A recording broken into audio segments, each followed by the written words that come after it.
마가를 비롯한 복음서의 기자들은 예수님의 그 죽으심을 이야기할 때 중요한 두 가지 예를 가지고 묘사를 했습니다.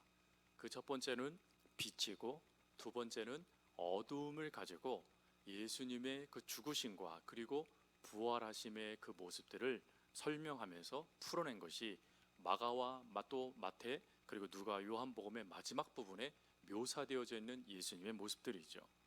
오늘은 그 중에 특별히 어두움에 대한 부분으로 말씀이 시작됩니다. 성경 곳곳에 어둠에 대해서 참 많이 나오고 있지만 예수님의 죽음만큼 이 어두움과 연결해서 설명한 것은 그리 많지 않습니다. 근데 어두움은 항상 모든 사복음서에 다 등장하게 되어지는데 그 어두움을 통하여 예수님이 받으셨던 그 모든 것들이 어떠한 결과로 주어지는가를 어두움이라는 단어를 가지고 설명을 해 가기 시작합니다.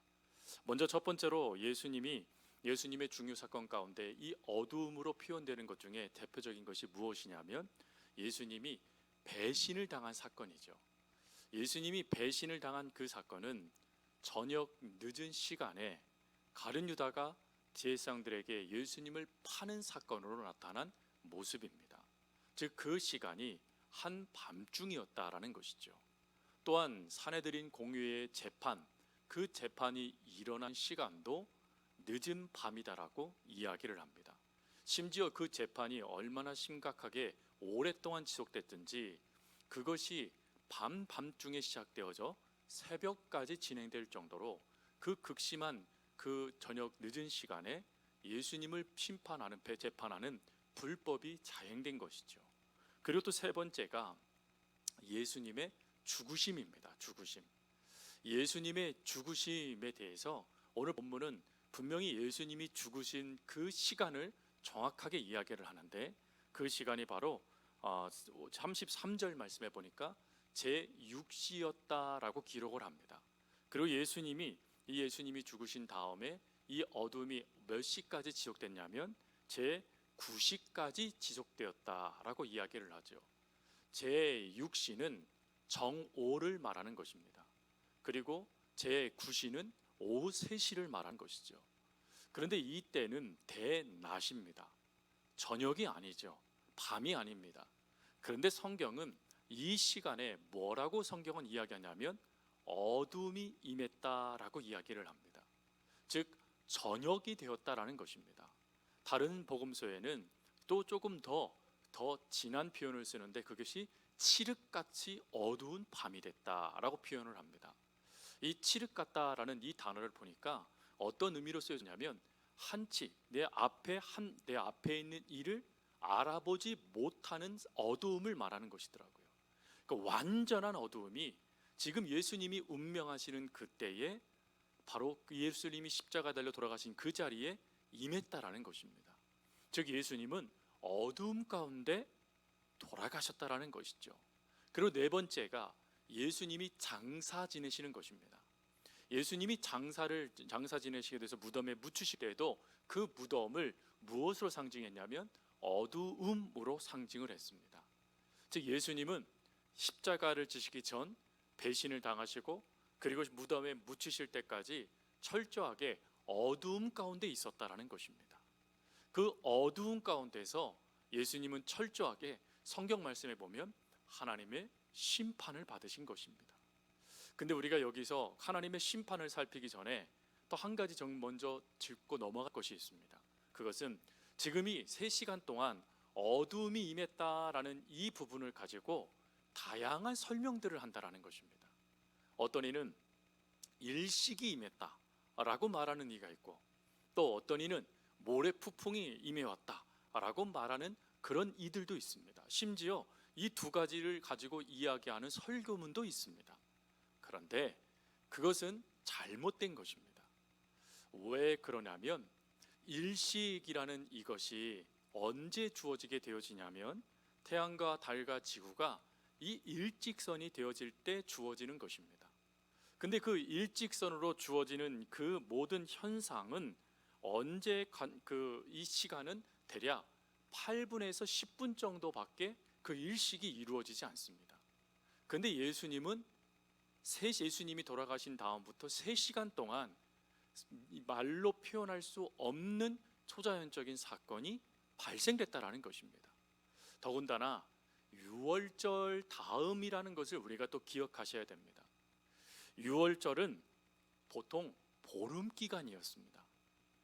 보름 기간에는 일식이 발생되지 않습니다. 그러니 이 보름 기간에 일식으로 예수님이 돌아가신 때 어두움이 임했다라는 그 뜻풀이는 잘못된 뜻풀이가 되어지는 것이죠. 또 어떤 분은 모래 폭풍을 또 이야기합니다. 근데 이 모래 폭풍을 임했다라는 이것도 사실 이때의 절기를 잘 모르기 때문에 이렇게 설명을 한 것입니다.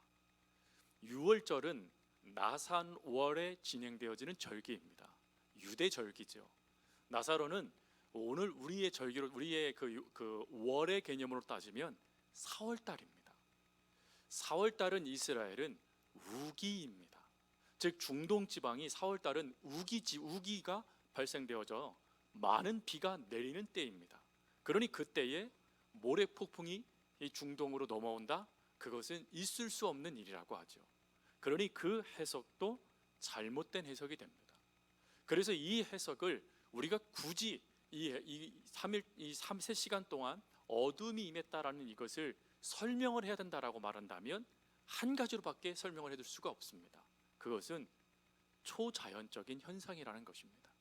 도무지 우리가 그것을 알 수 없는 그런 초자연적인 현상이 지금 이곳에 나타났다라는 것입니다. 그런데 거기에는 영적인 의미를 더할 수는 있습니다. 그 영적인 의미는 여러분, 예수님께서 왜 이 땅에 오셨습니까? 예수님께서 이 땅에 오신 목적은 대속제물이 되기 위함이었습니다. 대속제물이 된다는 것은 하나님의 심판을 대신 담당해서 죽으신다라는 걸 말하는 것입니다. 즉 어두움이라는 이것을 영적으로 살피게 되어지면 성경은 이 어두움을 하나님의 심판으로 여깁니다. 즉 예수님의 죽으심을 하나님은 하나님의 심판으로 여기셨다라는 것입니다.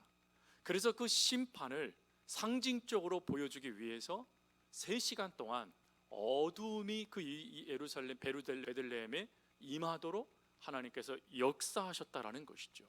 그리고 이 역사는 놀랍도록 예수님께서 직접 이것을 담당하셨다라고 사도 바울은 고백을 합니다. 또 이사야도 예수님이 이것을 직접 담당하신 결과라고 이야기합니다. 무엇을 직접 그것을 담당하시냐면 바로 우리의 죄를 담당하시는 것이죠. 즉 예수님께서 우리의 죄를 직접 담당하시기 위해서 하나님의 심판의 대상이 되셨다라는 것입니다. 그리고 심판의 대상이 되셔서 죽으신 사건이 바로 십자가에서 예수님이 돌아가신 사건이 되는 것입니다.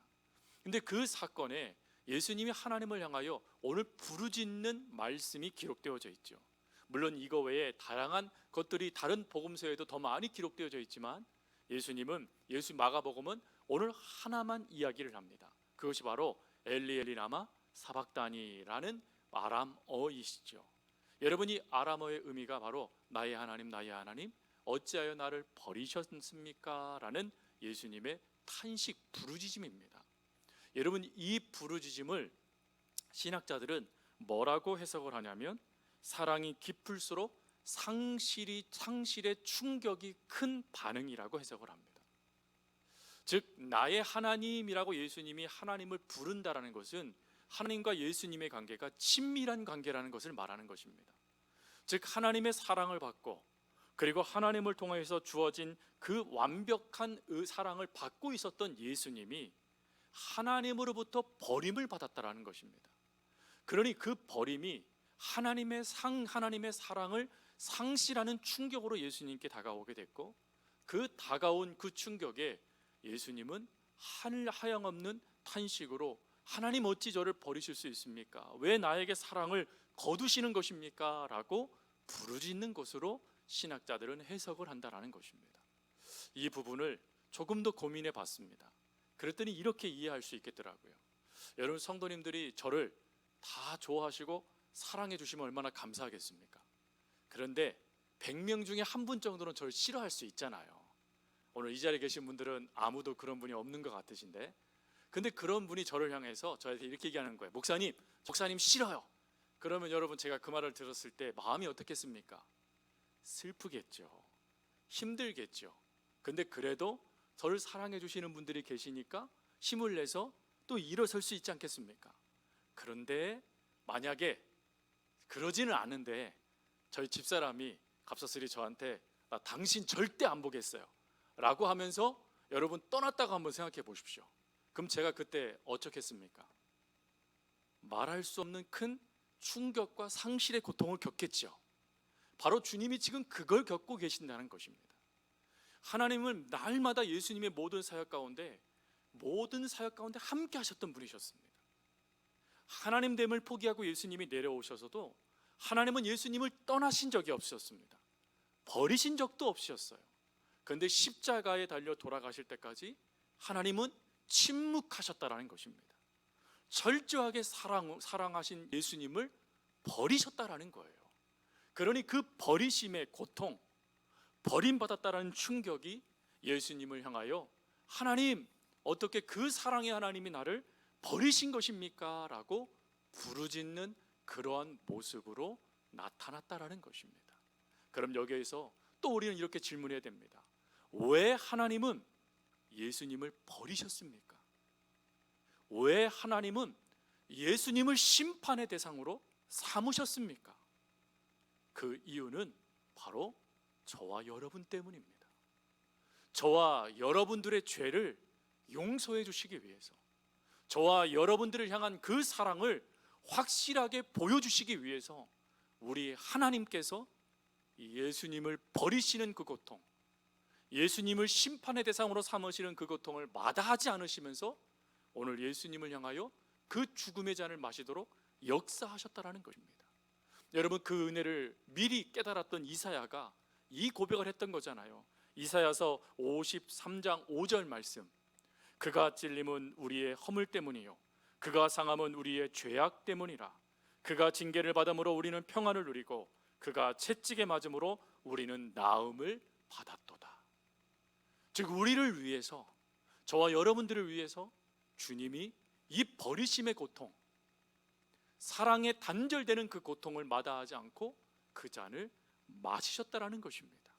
그래서 그 역사에 사도 바울이 사도가 되어져 이방인들에게 복음을 전하면서 그는 이런 놀라운 고백을 했어요.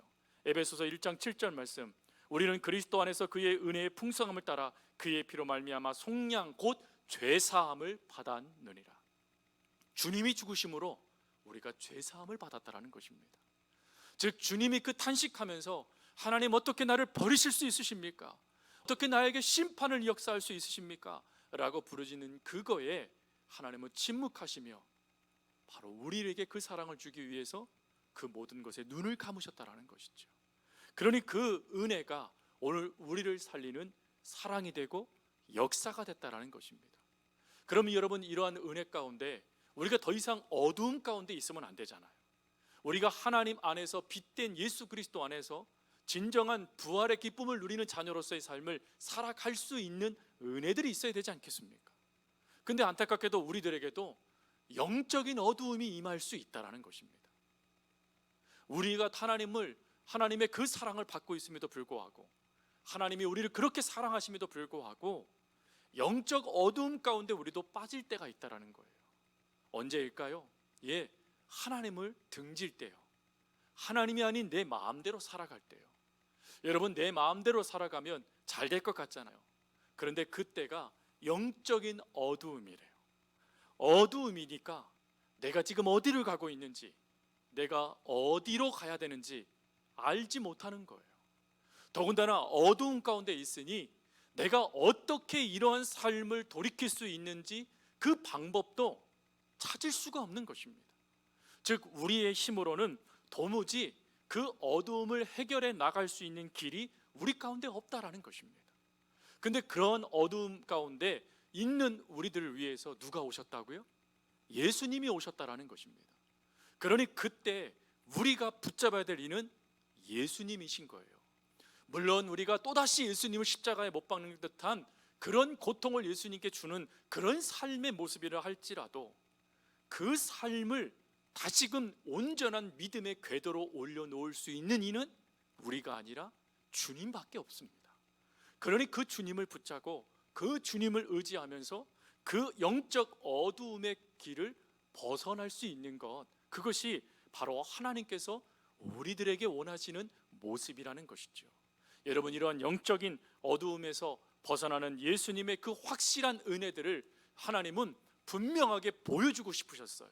그래서 이러한 어두움, 더 이상 심판, 그것이 우리에게 임하지 않도록 우리 하나님께서 역사하신 것이 무엇이냐면 휘장을 찢어주시는 것입니다.